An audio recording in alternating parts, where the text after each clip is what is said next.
we're then cherry-picking our favourite villains and sprinkling them throughout our favourite locations. So you're going to get to play, I think, 34, 35 different heroes in and out of a non-linear story, wow. may I hasten to add, a branching story, before you're going to get to Kang. And there are some twists and turns, right? There's some very cool things. Yeah. Working with Kurt just meant that we got to do something where the kind of design team and Kurt all kind of sat together and went, okay, what are we going to do? Let's do something really cool. Let's do something really exciting.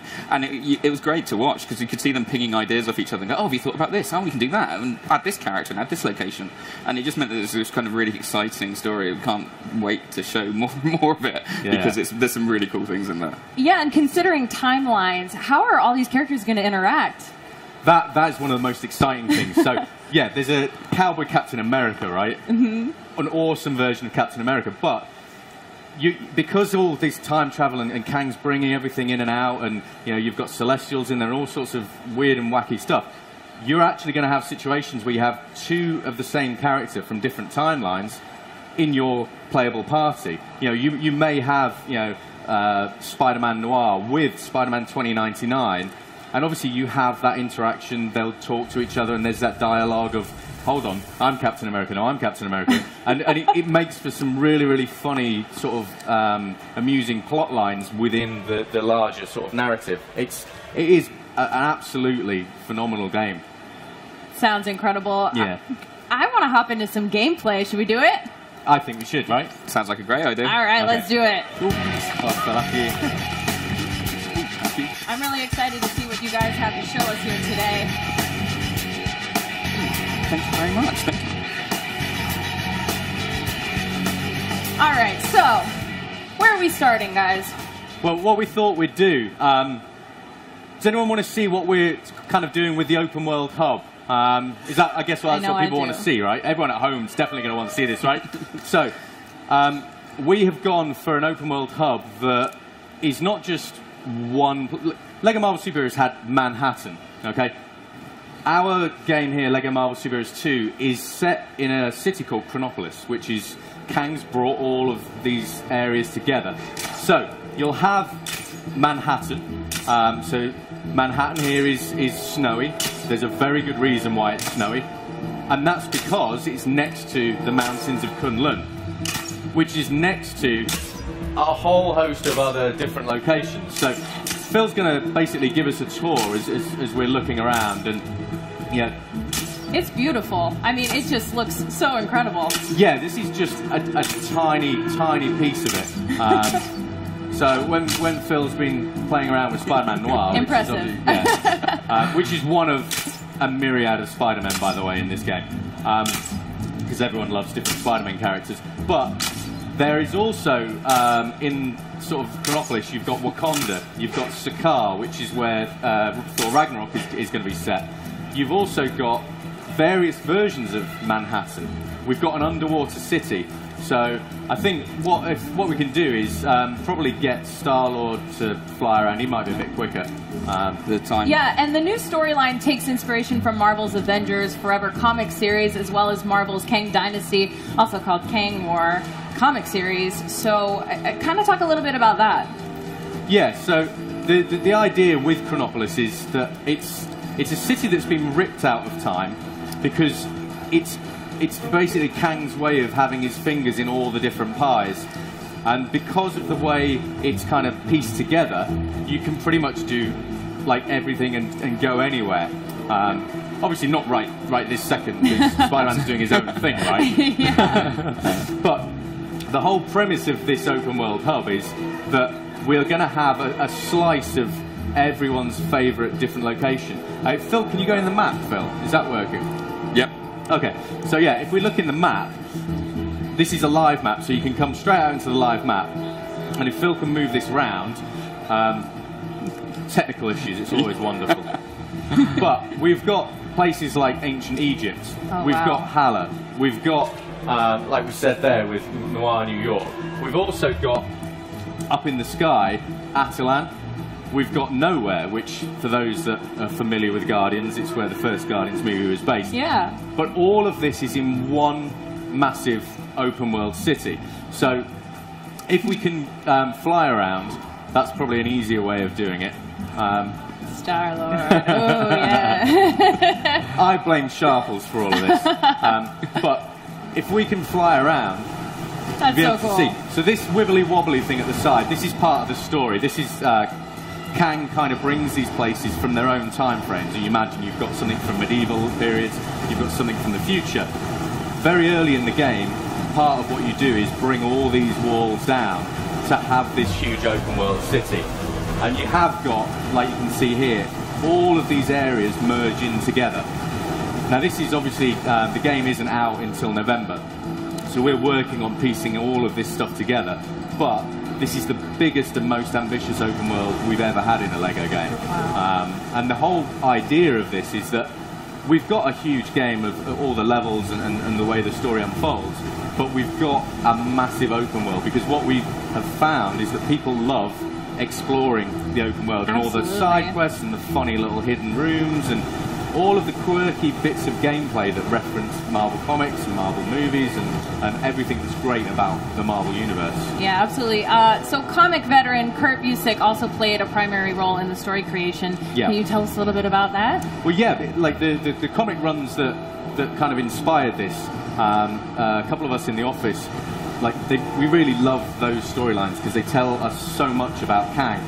So with working with Marvel, we were talking to Bill Roseman, who's the creative director at Marvel Games, and he was like, well, why don't you just ask Kurt to help out?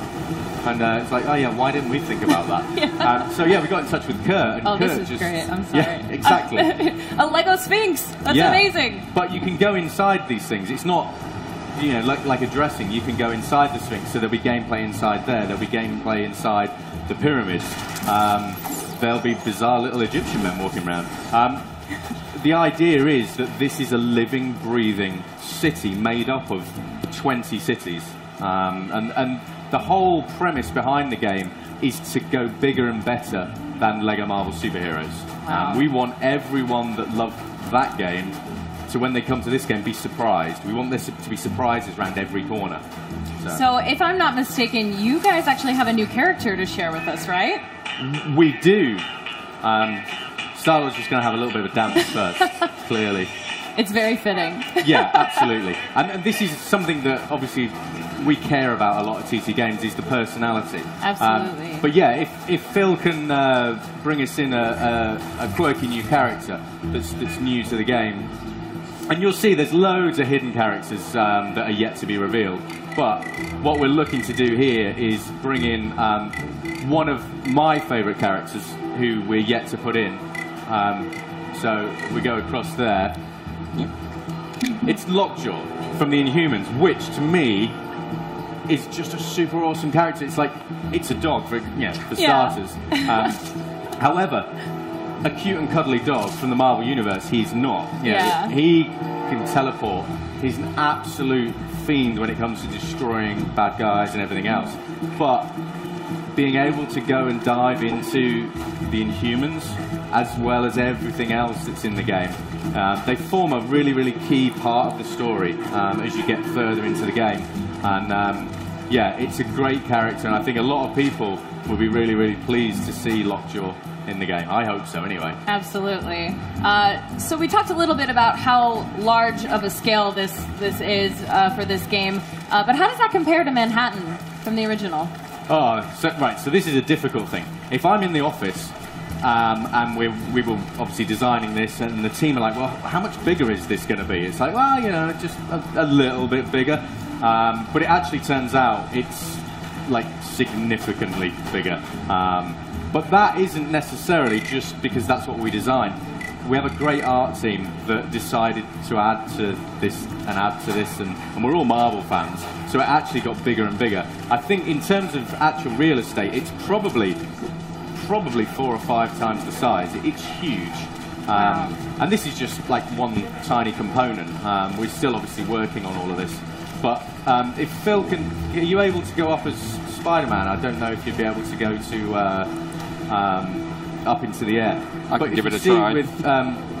As you go in every area, each area has its own theme. So as you go into the noir area, everything darkens down and all the colours kind of desaturate out. When you go up into the sky, you'll find that, you know, as you go near nowhere, you get all the nebula coming around. So every area has a distinct theme. Every area has its own music. Every area has its own sort of enemies and threats and challenges. So we're really trying to go big on the scale of this thing. And it looks it. I love the attention to detail. So you talked about your favorite character a little bit, but do you have a favorite area maybe we should go check out that we haven't seen yet? Yeah, I don't know if Phil's going to be able to get there, but I love the fact that we've managed to bring Lumeria into the game.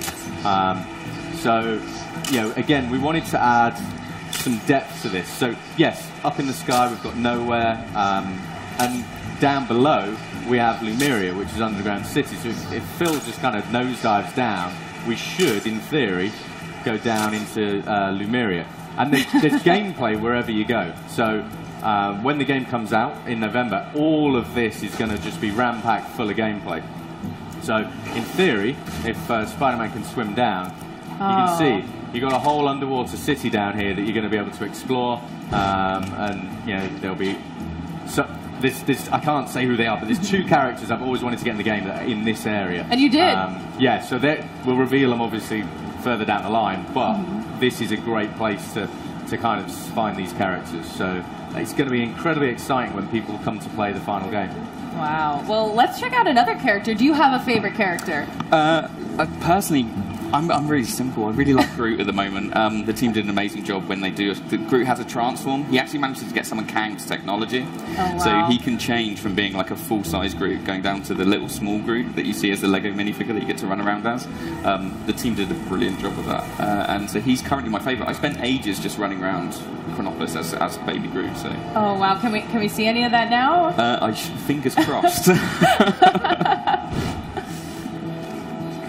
The joys of wireless technology. Exactly. Love it. Well, this will be really cool. This is a good challenge, being able to do this underwater film. Yeah. So we've never tried it. So very brave. There you go. Oh, there we go. Give it up. Come on. Yeah. Who doesn't love baby Groot? Yeah, absolutely. Okay, that's adorable. Yeah, it's. But the thing is, these are just a handful of the characters that are going to be in the game. And the team are just absolutely killing it, adding more and more and more characters.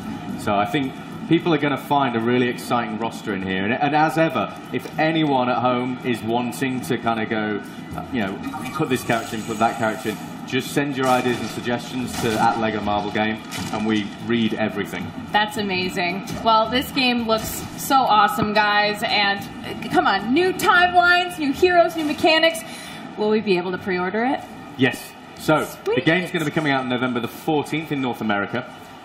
It's available to pre-order now. Ooh. And there's an awesome, cool deluxe edition that if you pre-order it, you actually get retro Guardians of the Galaxy, classic Guardians of the Galaxy, including Charlie 27, and you get that early access to that. So there's a load of awesome stuff in there. Wow. I think people should definitely go check it out, pre-order it.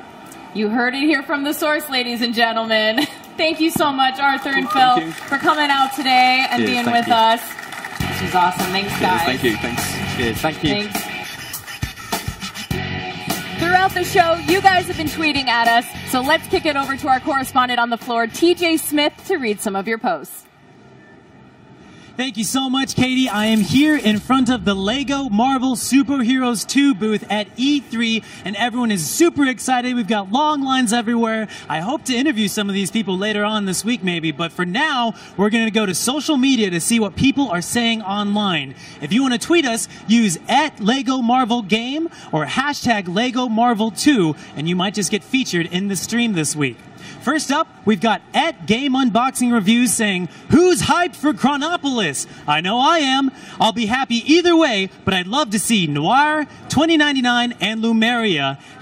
#Lego Marvel Superheroes 2. They're talking, of course, about the new areas of the map that are going to be unlocked, alternate versions of Manhattan. It's going to be very exciting when the game comes out in the fall. Next up, we've got @Continue, K-I-N-Tinue, says, didn't know that Spider-Gwen was going to be in hashtag LEGO Marvel Superheroes 2. Gah! So much excite! Hashtag E3 2017. Talking, of course, about the new characters that have been announced for this game. If you want to find out if your favorite Marvel character is going to be in the game, just look a list up online and you'll see. Again, that's going to be about it for us right now. If you want to tweet us, make sure you use @LEGO Marvel Game or hashtag LEGO Marvel 2, and you might just show up on the stream. Back to you, Katie. So much excitement. Thank you so much, TJ. Remember, you can catch our full E3 show right now at live.wbgames.com, and be sure to tweet us @LEGO Marvel Game. Stay tuned. There's lots more to come from WB Games.